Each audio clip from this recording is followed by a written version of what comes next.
I guess I wanted to start at the beginning with that conversation in the car. You know, you're playing this unassuming guy. Things very quickly turn around. What was it like for you to get into the shoes of a character like this?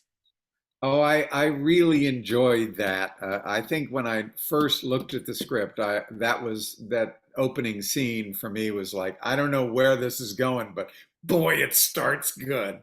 Uh, I have in my career had the opportunity to play a few people who you lead the audience on to think they're going this way, and then all of a sudden everything shifts. And I love that. I love to create some looks that aren't telling the whole story. Certainly, this guy Harry had a lot going on that the audience is not aware of. But as it go on, they learn more and more about him. I also loved the scenes that had nothing to do what he was there for, and instead were just his part of his daily life and his interactions with people, which got very odd. And I think at times he wasn't even aware that it was odd. He just thought it was normal. Like specifically with the waitress Yeah. in the diner. I love stuff like that. Scene was just magic to me. So.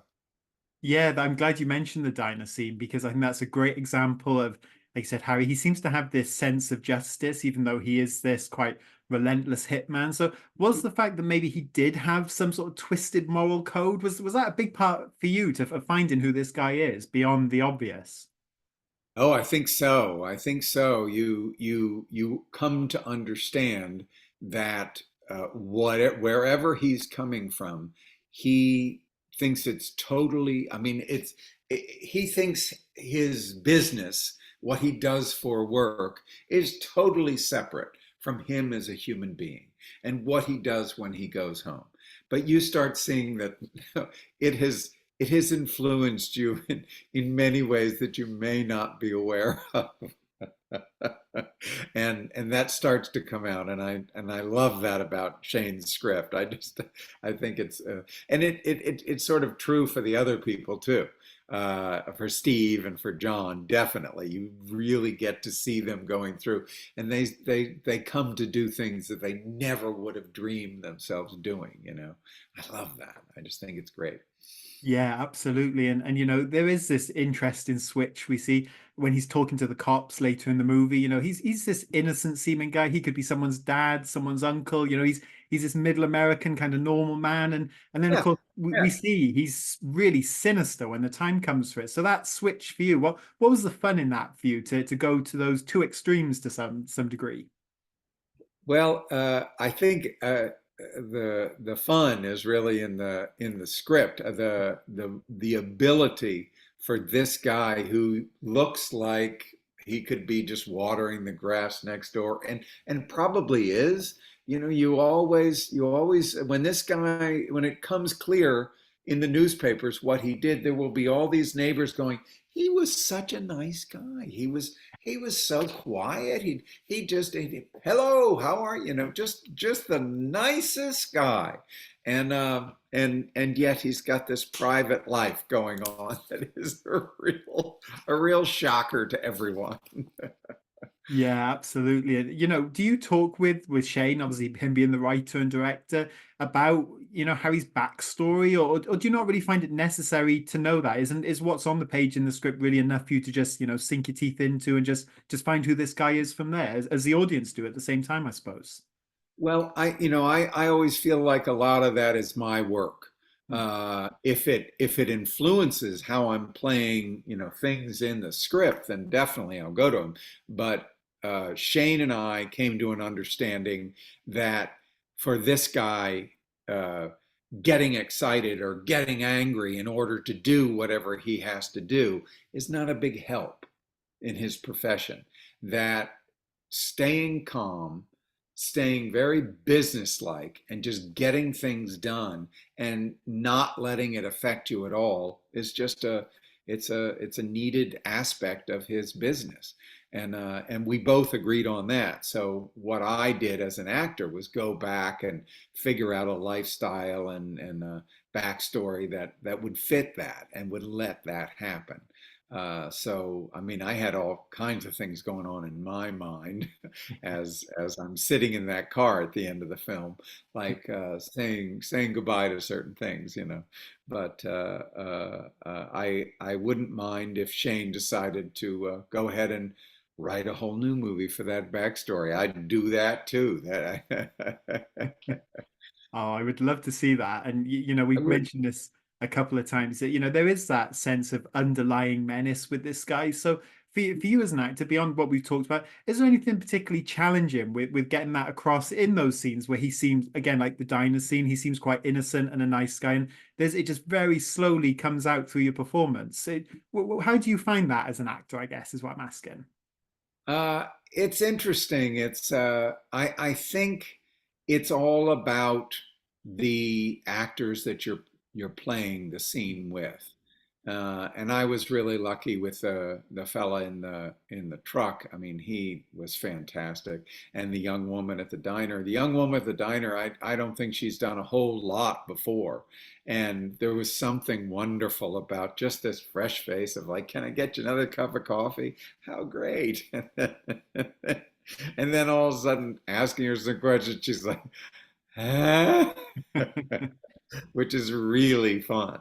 So I think it's again that whole thing of leading an audience along the way that this is where it's going to go, and then let's just skew it just a little bit. And in terms of menace, or this, the second that you try to create that, I think you're in trouble. I think more you've just got to try to affect the person you're talking with as an actor, because I left it to Shane to bring out whatever he wanted to bring out. And I think he did a fantastic job of it. So for me, it's like just doing your work and letting the director go at it.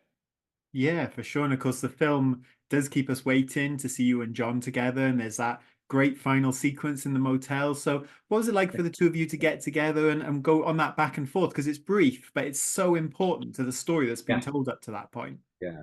Well, John and I are old buddies. We've known each other in New York for quite a while.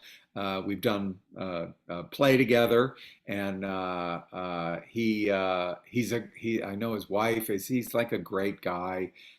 So when we got to spend this time together working on the film, that was fantastic. He was also producing it, so he was busy, and he had a lot of things going on, but we really enjoyed being able to work on those scenes together. And he's just, I mean, he's such an excellent actor. That Past Lives that he was in this year, that is such a beautiful film. And the couple that you see the most are so important. But John is amazing in that film. He's so good, and I just, it was a joy to get to work with him again. Amazing. And, as you said at the start of our conversation, you can see behind me, I am a huge Spider-Man fan. And that Sam Raimi trilogy, it was the Spider-Man movies I grew up with. And like a lot of fans, I think we were all hoping Spider-Man 4, when it was going to happen back in, I think, 2011, we were hoping we might see you become the Lizard. But is that something you and Sam ever really talked about? Or was it more just one of those things, the internet runs wild with?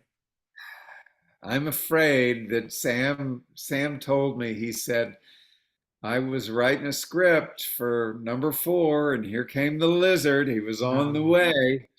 And they made a change because Sam felt like he would need more time, and they said, no, it's got to open here. And it wasn't going to happen for Sam. So when he left the franchise, I left the franchise. So I would have loved to have continued and found what the lizard was for my Dr. Connors. But luckily, we've seen some great Dr. Connors and lizards since then. Yeah, I loved what you brought to that character. And, it's a shame we didn't get to see that. But of course, a couple of years ago now, Tobey Maguire came back as Spider-Man. Obviously, Willem Exactly, Dafoe, Alvin, exactly. there's a multiverse in play. Could you ever see yourself maybe going back to the role? I know Sam has said he'd like to make Spider-Man 4. So how would you feel about that? Oh, I'd go in a New York minute. Absolutely. I mean, Sam Raimi, he also did the film A Simple Plan that my wife was in, Becky Ann Baker. And I mean, he is a filmmaker who can do so many different things. Drag Me to Hell and Evil One and then the Superman trilogy. I mean, Spider-Man trilogy. He's awesome. And then he, goes to Oz. He goes everywhere. So whatever Sam wanted, yeah, I'd go there. Yeah, and this is obviously in comparison, this is a much smaller film, but when you were part of those Spider-Man films, was it exciting for you to, because obviously they really were groundbreaking. But superhero movies now we're getting half a dozen a year. But at the time, the technology, seeing Spider-Man like that, was that a very exciting thing for you to be part of as well? Well, I remember the first scene I had was on the campus of Columbia University in New York. So I went up there and we worked for 6, 7 hours. And as I left, I think I had a cell phone at that time. I can't remember, but or when I got home, all of a sudden my friend called me up and said, "There are these pictures of you online." I was like, "What are you talking about?" He said, "You're in the Spider-Man." I said, "How do you know that?" And I, went to where he was looking at. I was like, there are pictures online already of the scene we did today of me and Toby. And I had no idea that it could happen that fast. It was just crazy, but really fun. And I got more into the effects and stuff more in Spider-Man 3 with that glob and running all over and everything and having to do all of that. But yeah, it was really fun. It was a lot of fun. Oh, awesome. Well, fingers crossed that comes back around. But back to this film, it's so important, I think, as well that we get movies like this, these indie projects that can tell different kinds of stories. So, but for you, what did it mean to come on board a movie like this? And I know it's normally quite can be quite challenging with a smaller budget and quite a quick production. But what does it mean for you to be part of smaller movies like this one and to tell different stories to the blockbusters that we see so often?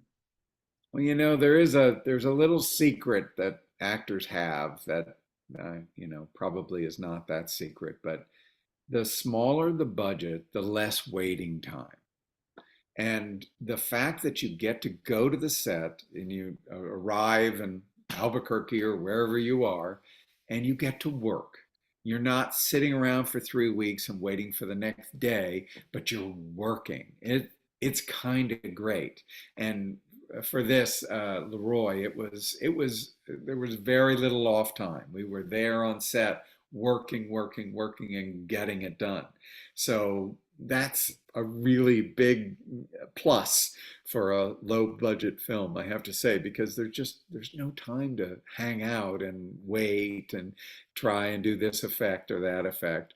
Whereas something like I remember I did a film, Road to what was it? Not Road to Perdition. The one where Tom Hanks was is that it? Road to Perdition? Yeah, Yeah, I Road think to yeah, Perdition, yeah. where Tom Hanks is the hitman. I mean, I was there for 4 weeks for one scene, and luckily I got to hang out with Tom Hanks. So it was like that made up for it. It's like I would have been happily be there for 3 months just to hang out with Tom Hanks. But it was a scene where the room was built on one set, and then there was another set of looking up and looking out was a whole nother set, and then there was a different thing of like shooting. So it was all of these different sets. So it took 4 weeks to shoot one scene. So in LaRoy, Texas, I think they got the whole film done in about 4 weeks. So. Oh, amazing. And just one final question for you. I know we talked a lot about how obviously you almost hide in the sinister side of this character, but then that hammer scene, you're really getting, I think, to have the fun of being the bad guy. So what do you enjoy about almost playing the bad guy in a moment like that and getting quite violent with it as well?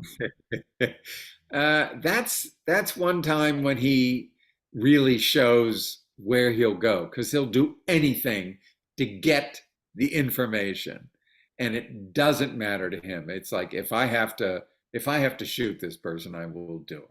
If I have to do anything to you, I'm gonna do it. You're gonna tell me, and sure enough, he gets the information.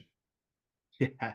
Well, amazing performance in this one, Dan. I'm such a fan, not just Spider-Man, but throughout all the amazing films you've done. So such a pleasure to speak to you and awesome to see you in this one because what a great character. And I hope you get that origin story for this guy because what a role it is.